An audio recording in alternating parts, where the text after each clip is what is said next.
La enfermedad de Huntington es una enfermedad neurodegenerativa y hereditaria que causa problemas en la capacidad de la persona para pensar, comportarse y moverse con el tiempo.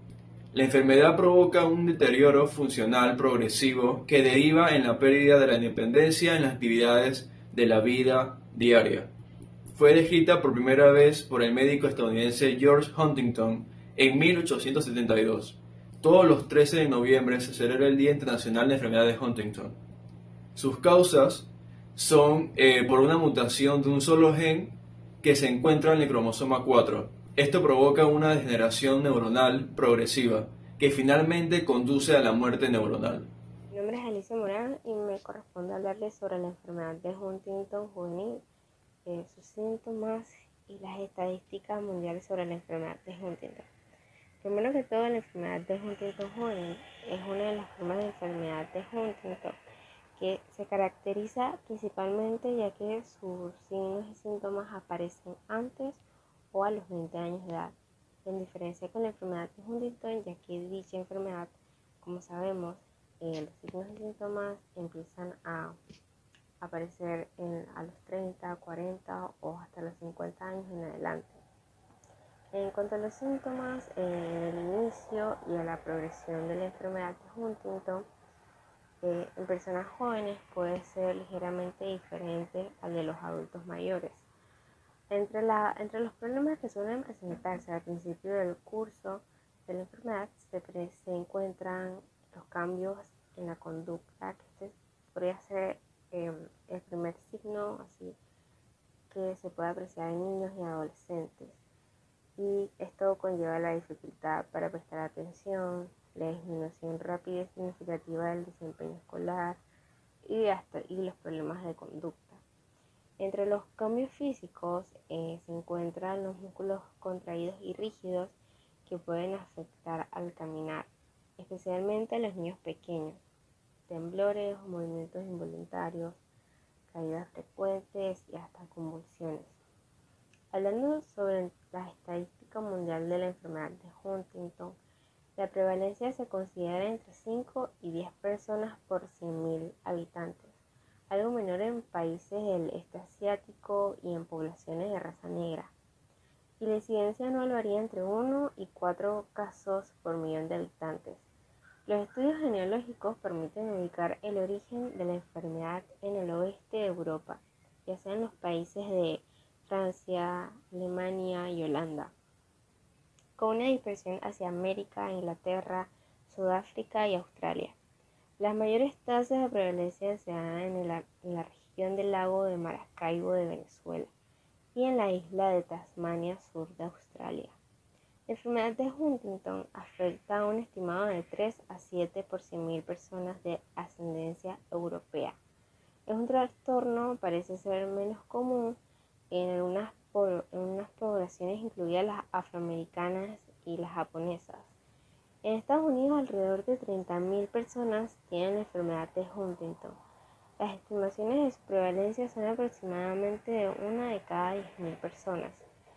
Al menos otros 100.000 tienen un riesgo del 50% de desarrollar la enfermedad de Huntington y muchas más de sus familias viven con la posibilidad de que ellos también puedan desarrollar la enfermedad de Huntington.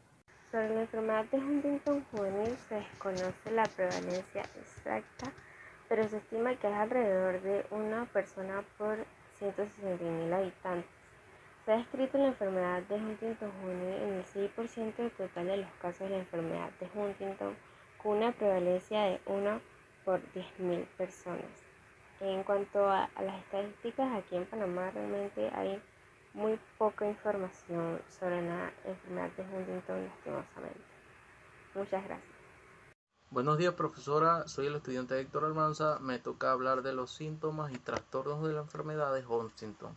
La enfermedad de Huntington a menudo ocasiona trastornos motrices, cognitivos y psiquiátricos con un amplio espectro de signos y síntomas.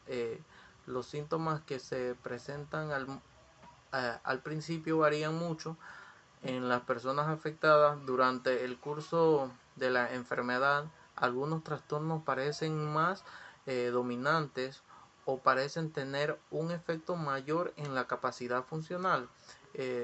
Trastornos del movimiento. Algunos de los trastornos motrices relacionados con la enfermedad de Huntington comprenden movimientos involuntarios y deterioros en los movimientos voluntarios, como por ejemplo movimientos espasmódicos o de contorsión involuntario, que se le conoce como corea, problemas musculares como rigidez o contractura muscular, que se le conoce como distonia, movimientos oculares lentos o anormales, marcha, postura y equilibrio afectado, dificultad en la producción física del habla o para tragar, el deterioro en los movimientos voluntarios, a diferencia de los movimientos involuntarios, pueden tener un mayor impacto en la capacidad de las personas para trabajar, realizar actividades eh, cotidianas, comunicarse y ser independiente.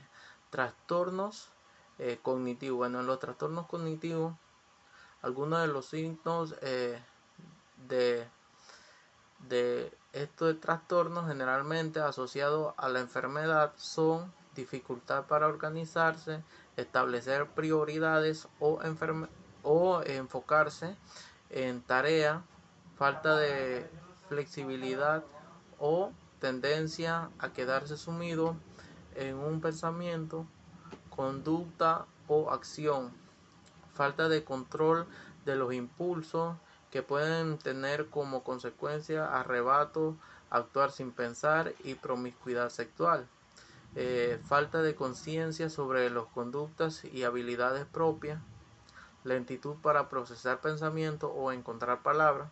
También tenemos los trastornos psiquiátricos. El trastorno psiquiátrico más frecuente asociado a la enfermedad de Huntington es la depresión.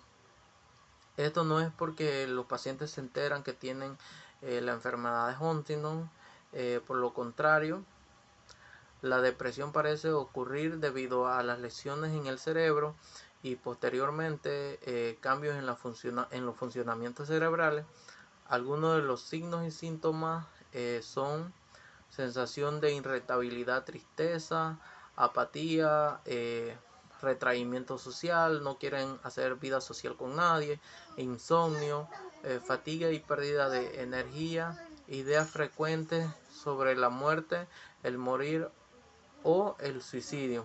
Otros trastornos psiquiátricos frecuentes también pueden ser el trastorno obsesivo compulsivo, una enfermedad caracterizada por pensamientos recurrentes e invasivos y conductas repetitivas, la manía, también, que puede ocasionar estados de ánimo elevado, hiperactividad, conducta impulsiva y autoestima excesivo. Trastorno bipolar, una afección que se caracteriza por episodios alternos de depresión y manía, además de los síntomas que he mencionado. También estos pacientes suelen adelgazar, perder mucho peso a medida que la enfermedad de Huntington se desarrolla y avanza. Gracias. Buenas tardes, profesor y compañero. Soy la estudiante Gabriela Rivera y voy a hablar sobre la prevención, recomendaciones y la promoción. La prevención. No existen medidas que permitan prevenir la génesis de la enfermedad. Si ya se tienen los genes causantes de esta enfermedad hereditaria, se puede renunciar a tener hijos biológicos o hacer un diagnóstico prenatal. En caso de comprobarse una variación genética, sopesar la posibilidad de realizar un aborto. Así se puede evitar el nacimiento de un niño que en estado sano en un primer momento desarrollará en adulto esta enfermedad. Para las familias afectadas es aconsejable el asesoramiento genético. En las recomendaciones, en la enfermedad se debe prestar atención a la dieta, que debe ser adecuada para evitar que se ingiera poca comida y se pierda mucho peso. La comida debe ser rica en calorías debido al trastorno de deglución que puede ocurrir en esta enfermedad.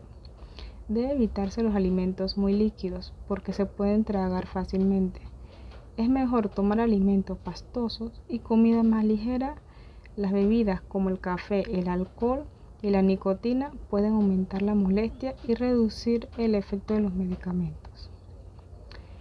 En la promoción, proporcionar a los pueblos los medios necesarios para mejorar su salud y ejercer un mayor control sobre la misma.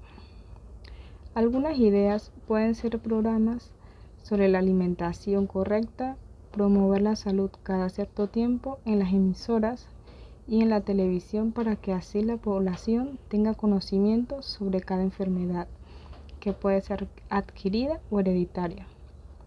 También hacerse chequeo con su médico mensualmente para llevar un control de su salud y bienestar.